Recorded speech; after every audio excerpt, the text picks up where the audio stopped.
ইনকিলাব মঞ্চের মুখপাত্র শহীদ শরীফ ওসমান হাদিকে নির্মমভাবে গুলি করে হত্যা করা হয়েছে। তারই প্রতিবাদে আমরা জুলাই যোদ্ধা সংসদ সিলেট জেলা কমিটি বিভিন্ন কর্মসূচি পালন করেছি। তারই ধারাবাহিকতায় আজকে আমরা এখানে গায়বানা জানাজার আয়োজন করেছি।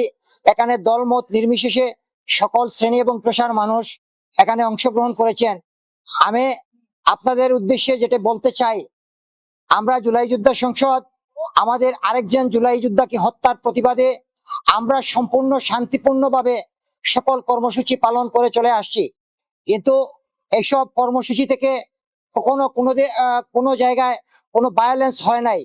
আমরা আশা করব যারা এই কর্মসূচি পালন করবেন জানমালের নিরাপত্তা বজায় রেখে আপনারা কর্মসূচি পালন করবেন। এবং সিলেট জুলাই যোদ্ধা সংসদ স্পষ্টভাবে আমরা বলতে চাই, আমরা কোনো ধরনের অকারেন্সের সাথে জড়িত নই। আমরা শান্তিপূর্ণভাবে আমরা হাদি হত্যার প্রতিবাদে এবং বিচার নিশ্চিত না হওয়া পর্যন্ত যত ধরনের কর্মসূচি আছে আমরা সবগুলি শান্তিপূর্ণভাবে আমরা পালন করে যাব। এবং সরকারকে হাদির খুনিকে বিদেশ থেকে ফেরত দেশে এনে এবং বিচারের মুখোমুখি করার জন্য আমরা আন্দোলনের মাধ্যমে বাধ্য করব। এবং আরেকটি কথা বলতে চাই, আপনারা জানেন জুলাই যোদ্ধাদেরকে টার্গেট করে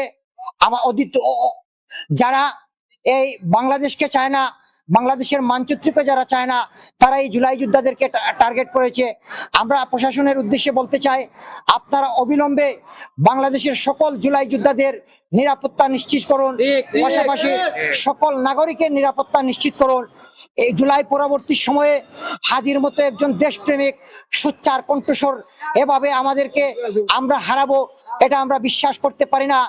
সরকারকে বলতে চাই, আপনারা এই গণ অভ্যুত্থানের সরকার, গণ অভ্যুত্থান সফল হয়েছিল বলে আজকে আপনারা রাষ্ট্র পরিচালনায় আছেন, কিন্তু আপনারা জুলাই যোদ্ধাদেরকে নিরাপত্তা দিতে ব্যর্থ হয়েছেন। আমরা আপনাদেরকে যে দাবি জানাতে চাই, আপনারা বাংলাদেশে প্রত্যেকটি জায়গায় প্রত্যেকটি জুলাই যোদ্ধাদেরকে নিরাপত্তা নিশ্চিত করুন। এবং আমি সকলের প্রতি আহ্বান জানাবো যে কোনো ধরনের বিশৃঙ্খল পরিস্থিতি যাতে সৃষ্টি না হয়। আমাদের জুলাই যোদ্ধা হাদির সুখকে আমরা শক্তিতে পরিণত করব।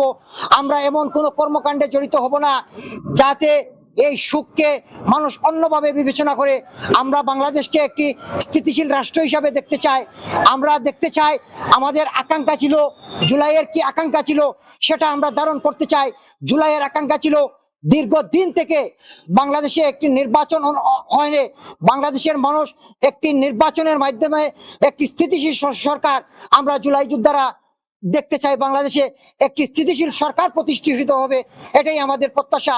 তার পূর্বে যেটা কঠোরভাবে বলতে চাই, হাদির খুনিদেরকে অবিলম্বে দেশে ফেরত এনে বিচারের মুখোমুখি করুন, অন্যথায় জুলাই যোদ্ধারা সারা বাংলাদেশে আন্দোলন গড়ে তুলবে।